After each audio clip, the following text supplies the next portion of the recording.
Assalamualaikum warahmatullahi wabarakatuh. Nama saya Leona Violeta Saputri, NIM 2211.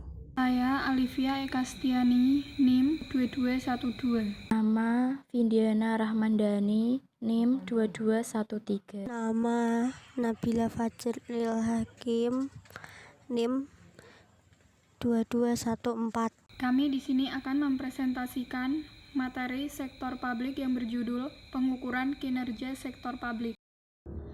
Pengukuran kinerja sektor publik adalah alat untuk menilai kekuasaan organisasi dalam konteks organisasi sektor publik.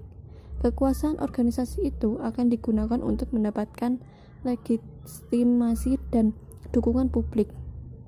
Masyarakat akan menilai kekuasaan organisasi sektor publik melalui kemampuan organisasi dalam memberikan pelayanan publik yang relatif murah dan berkualitas.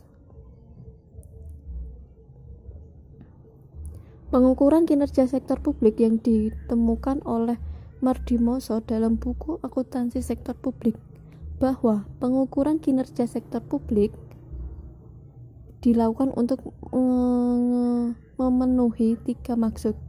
A. Pengukuran kinerja sektor publik dimaksud untuk membantu memperbaiki kinerja pemerintah. Ukuran kinerja yang dimaksud untuk mendapat membantu pemerintah berfokus pada tujuan dan sasaran program unit kerja. Hal ini pada akhirnya dapat meningkatkan efisien dan aktivitas organisasi sektor publik. B.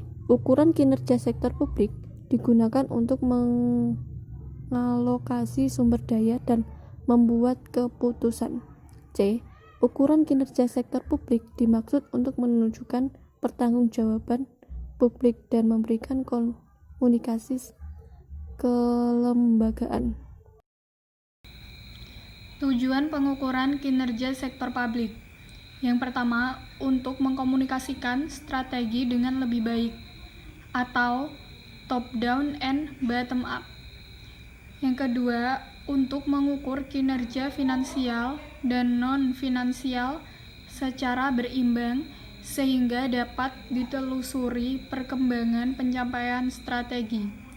Yang ketiga, untuk mengakomodasi pemahaman kepentingan manajer level menengah dan manajer bawah, serta memotivasi dan untuk mencapai goal congruence. Yang keempat, sebagai alat untuk mencapai kepuasan berdasarkan pendekatan individual dan kemampuan kolektif yang rasional. Dan yang terakhir, untuk menciptakan akuntabilitas publik. Pengukuran kinerja merupakan salah satu alat untuk mendorong terciptanya akuntabilitas publik. Pengukuran kinerja menunjukkan seberapa besar kinerja manajerial dicapai, seberapa bagus kinerja finansial organisasi, dan kinerjanya yang menjadi dasar penilaian akuntabilitas. Materi selanjutnya adalah manfaat pengukuran kinerja sektor publik.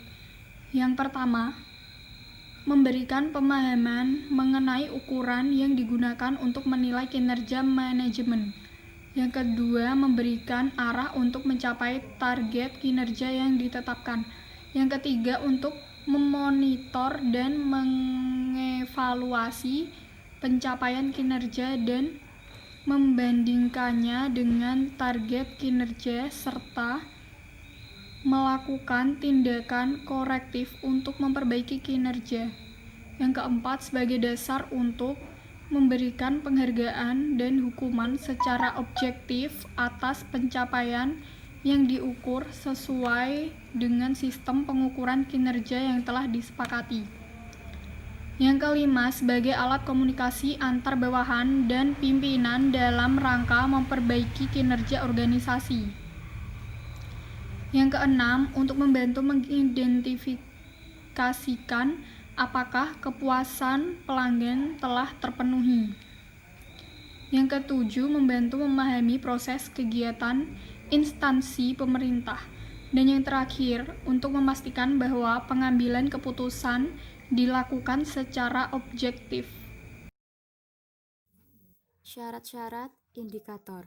Yang pertama konsistensi, yang kedua comparability, yang ketiga clarity, yang keempat controllability, yang kelima contingency, yang keenam comprehensiveness, yang ketujuh boundedness, yang kedelapan relevance, yang kesembilan feasibility. Value for money. Berikut ini akan dijelaskan mengenai konsep value for money atau yang dikenal dengan 3E. Yang pertama, ekonomi adalah hubungan antara pasar dan masukan cost of input. Dengan kata lain, ekonomi adalah praktik pembelian barang dan jasa input dengan tingkat kualitas tertentu pada harga terbaik yang memungkinkan spending less. Yang kedua, efisiensi berhubungan erat dengan konsep produktivitas. Pengukuran efisien dilakukan dengan menggunakan perbandingan antara output yang dihasilkan terhadap input yang digunakan, cost of output. Indikator efisiensi adalah suatu indikator yang menggambarkan hubungan antara masukan sumber daya oleh suatu unit organisasi, misalnya staf, upah, biaya administratif, dan keluaran yang dihasilkan. Indikator tersebut memberikan informasi tentang konversi masukan menjadi keluaran, yaitu efisiensi dari proses internal. Yang ketiga, efektivitas. Pada dasarnya berhubungan dengan pencapaian tujuan atau target kebijakan. Indikator efektivitas adalah suatu indikator yang menggambarkan jangkauan, akibat, dan dampak outcome dari keluaran output program dalam mencapai tujuan program. Manfaat implementasi konsep value for money. Yang pertama, meningkatkan efektivitas pelayanan publik. Yang kedua, meningkatkan mutu pelayanan publik. Yang ketiga, menurunkan biaya pelayanan publik karena hilangnya inefisiensi dan terjadinya penghematan dalam penggunaan input